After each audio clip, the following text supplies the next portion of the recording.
Om Swastiastu. Halo anak-anak, kemarin kan kita sudah membahas bab 2 Serada, yaitu tentang Dewa Batara. Kali ini Ibu akan menyambung tentang Awatara. Selanjutnya, apa sih Awatara itu? Langsung saja. Awatara dalam agama Hindu adalah inkarnasi dari Tuhan Yang Maha Esa maupun manifestasinya. Tuhan Yang Maha Esa ataupun manifestasinya turun ke dunia, mengambil suatu bentuk dalam dunia material, guna menyelamatkan dunia dari kehancuran dan kejahatan, menegakkan dharma dan menyelamatkan orang-orang yang melaksanakan dharma atau kebenaran. Awatara adalah turunnya Sang Hyang Widi ke dunia sebagai Dewa Wisnu dengan mengambil suatu bentuk tertentu guna untuk menyelamatkan dunia beserta isinya dari kehancuran. Agama Hindu mengenal adanya dasa awatara. Yang pertama adalah Matsya Awatara. Matsya Awatara adalah perwujudan Dewa Wisnu yang turun ke dunia dengan mengambil wujud ikan besar bertanduk. Matsya menyelamatkan Manu, manusia pertama bumi, atau yang kita kenal dengan Manu Waiwasta, sekitar zaman Satya Yuga, dan kisah Matsya Awatara ini dikisahkan dalam Matsya Purana. Yang kedua adalah Kurma Awatara. Kurma Awatara adalah perwujudan Dewa Wisnu dengan wujud kura-kura besar. Kurma Awatara dikaitkan dengan para dewa dan detya atau raksasa dalam proses pencarian Tirta Amarta, yaitu dengan kesepakatan memutar gunung Mandaragiri, sehingga Sang Hyang Widi harus turun sebagai kura-kura besar yang menumpu dunia agar selamat dari bahaya terbenam saat proses pemutaran gunung Mandaragiri di lautan susu atau Kesera Arnawa. Yang ketiga adalah Waraha Awatara. Waraha Awatara adalah awatara ketiga dari Dewa Wisnu yang berwujud babi hutan. Kisah lengkap Waraha terdapat dalam Waraha Purana. Dikisahkan Waraha bertempur melawan raksasa yang bernama Hiranyaksa, di mana raksasa Hiranyaksa hendak menenggelamkan Pertiwi atau planet bumi ke dalam lautan kosmik. Pertempuran sengit ini dimenangkan oleh Waraha, dan beliau mengembalikan kembali Pertiwi atau planet bumi kembali ke orbitnya dengan kedua taringnya, dan beliau meletakkannya di atas hidung di depan matanya. Yang keempat adalah Narasimha Awatara. Narasimha Awatara adalah perwujudan Dewa Wisnu dengan manusia berkepala singa. Narasimha Awatara turun untuk membasmi kekejaman dari Raja Hiranyakasipu. Raja Hiranyakasipu ini mendapat anugerah yang tidak dapat dibunuh oleh senjata apapun. Tidak dapat dibunuh oleh dewa, manusia, raksasa, ataupun binatang. Juga tidak dapat dibunuh pada pagi hari, siang hari, dan malam hari. Sehingga Dewa Wisnu turun dengan wujud manusia berkepala singa. Dengan menggunakan kedua tangannya, dengan senjata kuku-kukunya, ia membunuh Raja Hiranyakasipu pada senja hari atau sore hari. Selanjutnya adalah Wamana Awatara. Wamana Awatara adalah perwujudan Dewa Wisnu dengan wujud Brahmana kecil atau cebol. Pada zaman Tirta Yuga, beliau lahir sebagai putra Aditi dan Kasyapa. Beliau turun ke dunia guna menegakkan kebenaran dan memberi pelajaran kepada Raja Bali atau Mahabali, seorang asura yang telah merebut surga, dan Wamana turun memberi hukuman kepada Raja Bali. Ia memenangkan pertempuran dengan ilmu pengetahuannya. Yang keenam adalah Parasurama. Rama bersenjatakan kapak.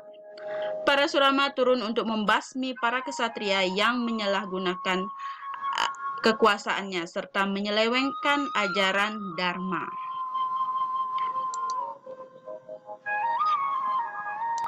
Yang ketujuh adalah Rama Awatara.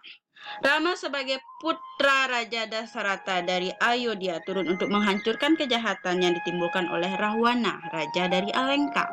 Kisah Rama Awatara ini juga kita kenal dengan kisah Ramayana. Yang kedelapan adalah Krishna Awatara. Krishna Awatara lahir pada zaman Dwapara Yuga. Krishna turun sebagai Sri Krishna, raja dari Dwaraka, untuk membasmi pamannya yang bernama Raja Kamsa, serta menegakkan kebenaran dan keadilan. Beliau juga menurunkan sabda-sabda suci pada saat Perang Bharatayuddha. Kisah Krishna juga tertuang dalam kisah kitab Mahabharata, dan sabda-sabda sucinya juga tertuang dalam kitab Bhagavad Gita. Yang kesembilan adalah Buddha Awatara.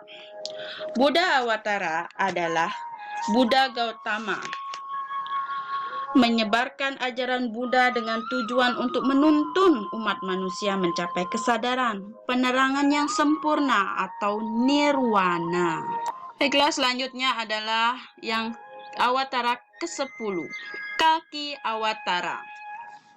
Kalki Awatara yaitu penjelmaan Sang Hyang Widi yang terakhir yang akan turun untuk membasmi penghinaan-penghinaan, pertentangan-pertentangan agama akibat penyelewengan umat manusia dari ajaran Sang Hyang Widi atau Dharma. Menurut keyakinan umat Hindu, Awatara terakhir akan turun apabila memuncaknya pertentangan-pertentangan agama di dunia ini.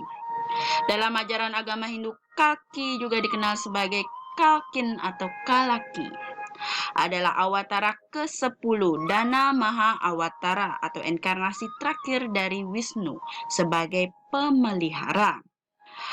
Kata Kalki seringkali merupakan suatu kisaran atau keabadian atau masa.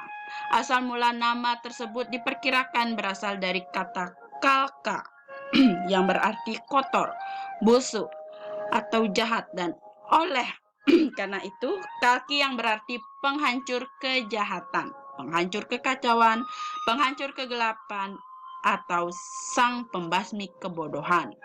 Kalki Awatara akan turun pada akhir zaman Kali Yuga. Baiklah, itu tadi pemaparan tentang 10 Awatara. Cerita singkatnya itu hanya cerita singkatnya. Kalau kalian ingin mencari, bisa mencari di referensi buku-buku atau kitab-kitab lainnya. Ibu akan menyambung dari sub bahasan kemarin yang mana kita sudah membahas tentang Dewa Batara dan Awatara pasti memiliki suatu hubungan. Adapun hubungan dari Dewa Batara dan Awatara adalah sama-sama bersumber dari Sang Hyang Widi. Ketiganya sebagai perwujudan Sang Hyang Widi. Sama-sama memiliki sifat yang sepadan dengan Sang Hyang Widi. Dan yang terakhir adalah ketiganya memiliki fungsi yang sama dalam melindungi dan menegakkan Dharma. Dari hubungan itu pasti terdapat suatu perbedaan. Adapun perbedaan dari Dewa Batara dan Awatara. Awatara adalah perwujudan Sang Hyang Widi yang turun ke dunia. Dewa adalah sinar suci atau manifestasi Sang Hyang Widi. Batara adalah prarabdha Sang Hyang Widi untuk memberi perlindungan kepada ciptaannya. Maka perbedaan tersebut diumpamakan seperti matahari dengan sinar dan panas yang dihasilkan. Matahari merupakan perwujudan Sang Hyang Widi. Sinarnya sebagai bentuk perwujudan para dewa. Panas adalah sebagai bentuk perwujudan dari Batara. Matahari, sinar, dan panas merupakan suatu kesatuan. Namun, antara matahari, sinar, dan panas memiliki fungsi bentuk yang berbeda. Jadi, Awatara, Dewa, dan Batara mempunyai hubungan yang sangat erat dengan Sang Hyang Widi. Karena Sang Hyang Widi sebagai sumber dari segala yang ada. Baiklah, sekian pemaparan Ibu tentang lanjutan dari Srada, Dewa, Batara, dan Awatara. Sekian pemaparan Ibu. Akhir kata Ibu ucapkan Parama Santi. Om Santi Santi Santi Om.